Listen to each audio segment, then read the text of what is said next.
La seguridad pública. Hemos hablado tanto y uno podría decir, ya qué más se puede decir sobre seguridad pública. El fin de semana, la verdad que conocimos esta noticia que informamos en exclusiva en Bio Bio la radio, que era como Carabineros había redoblado sus planes de contingencia específicamente para resguardar a sus pares, esto en el Cerro Chuño de Arica. La información, dijo el subsecretario en una primera declaración, el subsecretario del Interior, el actual subsecretario del Interior, dijo, fue de fuente abierta.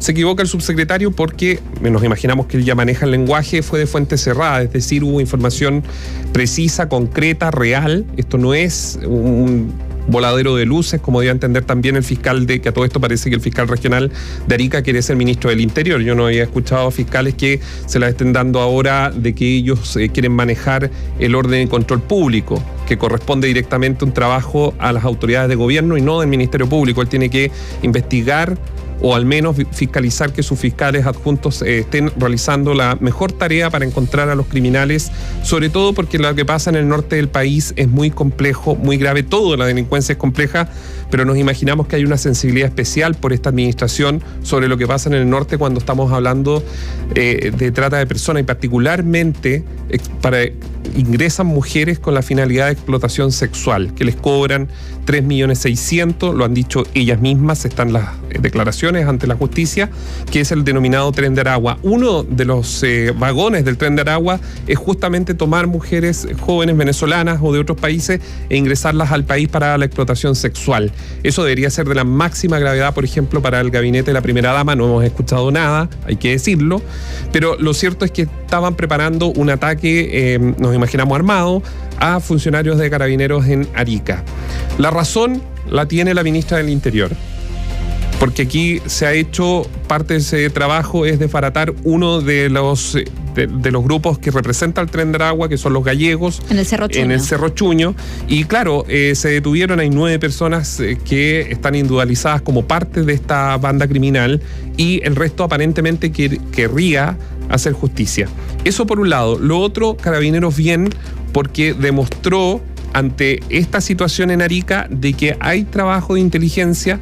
No hay que confundir el trabajo de inteligencia para la acción penal, es decir, el trabajo de inteligencia que puedan hacer los agentes de Carabineros, que ojalá que estén por todos lados, para que puedan entregar datos concisos a la autoridad para poder prevenir hechos, porque de eso se trata el trabajo de inteligencia. En este caso lo lograron. Era prevenir, efectivamente se logró. Yo sentí como una especie, pero puedo estar equivocado, como de sonsonete bajarle el perfil de que los datos que llegaron a Carabineros eran de inteligencia. Porque lo que yo creo que es bueno que se practique una buena inteligencia, sobre todo con bandas criminales, ojalá se pudiera, o sea, a lo mejor esto es muy de película, pero ojalá uno de los que esté en el Tren de Aragua sea un carabinero metido ahí para que pueda tener información precisa, concisa y atrapar a los criminales, pues si de eso se trata. De eso es, y para eso está la ley de inteligencia actual, que no hay que confundirla con la parte penal. Toda esa información no sirve para los tribunales, pero sí sirve para la toma de decisiones, como por ejemplo salir a resguardar, en este caso, a los funcionarios policiales que pudieran estar bajo ataque. Lo han dicho desde el Ministerio del Interior, las policías, que el trabajo fundamental debe ser el de inteligencia para poder prevenir los hechos, más que tener que ser más reaccionarios, sino que poder prevenir esto tanto en la macrozona sur como también en el norte. El presidente Gabriel Boric en su visita a Arica destacó esta desarticulación que se hizo de esta banda Los Gallegos, que estaba en Cerro Chuño, pero el que nos llamó la atención, porque parece que o está un poco descolgado con la realidad, o no está tan in situ como tú decías, es el fiscal de Arica, porque él dijo efectivamente que esto había sido casi que una sobrereacción, porque el Tren de Aragua ya había sido desarticulado. Esos fueron los dichos del fiscal de Arica, que claro, para las personas que viven allá yo creo que también es una falta de respeto. Yo quiero creer que el fiscal lo hace de buena fe, en el sentido de decir, mire, nosotros como fiscalía, en conjunto con las policías, logramos desarticular a los gallegos. Pero los gallegos no son el Tren de Aragua. Pero el propio gobernador Rodrigo Díaz, el propio gobernador de la región de Arica y Parinacota lo dice. O sea, que alguien esté en condiciones de asegurar que los gallegos era el problema, me parece extraño. No quiero calificar su declaración, pero me parece raro. Salvo que él quiera ser delegado presidencial y ver el tema de seguridad. Puede estar Porque una declaración que uno se esperaría de una autoridad política y no de un persecutor. Pero bueno, se tendrán que hacer esas evaluaciones en el camino. ¿Qué hay de cierto hoy día? ¿Qué es lo que tenemos? Bueno, siguen las encerronas, siguen los hechos delictivos, pero hay algo que se ha dado un paso. Y aquí hay que resaltar el trabajo de un parlamentario que, más allá de su militancia, que en este caso es de la UDI, Juan Manuel Fuenzalida, que es diputado por la región de Coquimbo, él lo que hizo fue tocar la puerta y empezar a encontrar aliados, pues. ¿Y para qué? Para hacer una sesión secreta en la Cámara donde puedan ir las policías, las agencias de inteligencia, el Ministerio del Interior, sin cuestionamientos, porque es verdad, y el diputado Fuenzalida lo ha dicho más de una oportunidad, aquí él fue oficialista hasta hace 4 años atrás, porque está el gobierno de Sebastián Piñera, aquí se heredó una mala política en varios escenarios, que el gobierno la recogió y que obviamente en 4 meses uno no podría pedir que el gobierno termine, o sería ingenuo pedir, o sería un aprovechamiento político que alguien diga que el gobierno termine con las bandas criminales cuando vienen desde antes. Eso es verdad. Pero en 4 meses, como dicen varios parlamentarios, incluso del oficialismo, sí se puede empezar a trabajar para establecer mesas, ver por dónde se va a presionar para poder tener resultados. Aquí costó al inicio, había un miramiento ideológico, ya vamos a hablar de lo que pasa en la macrozona sur del país. Aquí había una mirada que les costó entender. De hecho, la mejor prueba es el estado de excepción en la Araucanía, donde primero todos quienes hoy día gobiernan o son gobierno estuvieron en contra cada vez que se presentó un proyecto por la administración anterior. Votaron cerca de 9 veces en contra de la renovación del estado de excepción. Y con acusaciones muy, muy duras para las autoridades de la época. Hay que recordarlas porque a veces se nos olvida. Sin embargo, al paso del tiempo ellos cambiaron su posición y yo creo que están en todo su derecho y todos estamos en completo derecho de cambiar nuestra posición. Respecto al estado de excepción en el norte, ellos llegaron al gobierno con un estado de excepción implementado en la zona y también, o sea, en ambas partes, lo que se denomina la macrozona norte y la macrozona sur. Decidieron renovarlo un par de veces en la macrozona norte, pero a eso del 26 de marzo se dejó de renovar en la macrozona sur y luego se volvió a implementar con el paso del tiempo, con algunas reducciones solamente para caminos y vías principales, pero al fin y al cabo llegaron al gobierno con mucha reticencia de lo que era quizá utilizar a las Fuerzas Armadas, el diálogo con las policías, muy críticos de la labor de ellos.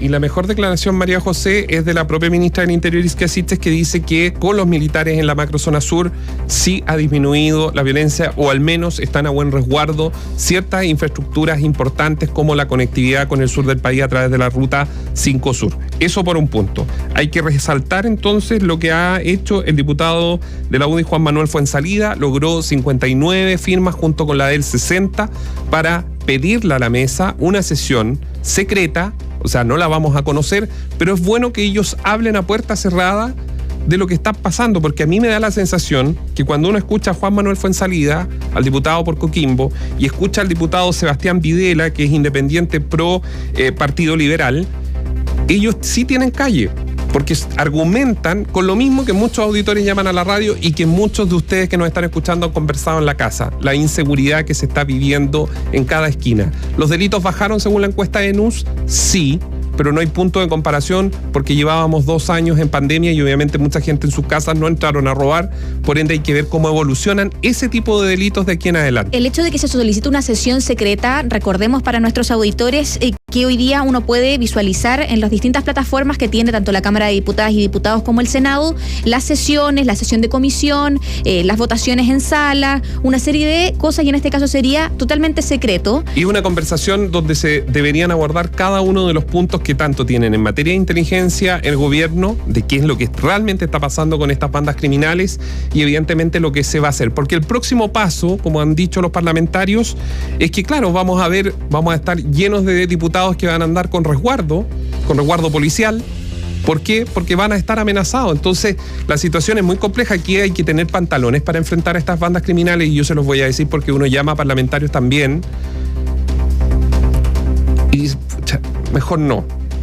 como también hay que tener pantalones para ser carabinero o PDI y hacerle frente a estas bandas criminales, cuando sus familias viven en la misma comuna, que ese es otro tema. Esperemos que también en esta sesión secreta se dejen de hacer estos puntos políticos que de repente se toman las votaciones, por ejemplo, de las renovaciones de estado de excepción en la macrozona sur, donde a lo único que se dedican, en vez de resolver los problemas de fondo, es específicamente a tirarle a los que están por el otro lado, a intentar figurar. Tema, claro. Entonces, esta es la tercera vez, si no me equivoco, de que se implementa una sesión secreta en la Cámara de Diputadas y Diputados. Por ende, no es algo que se haga comúnmente. Efectivamente da cuenta de la relevancia y la importancia que está teniendo el crimen organizado en nuestro país.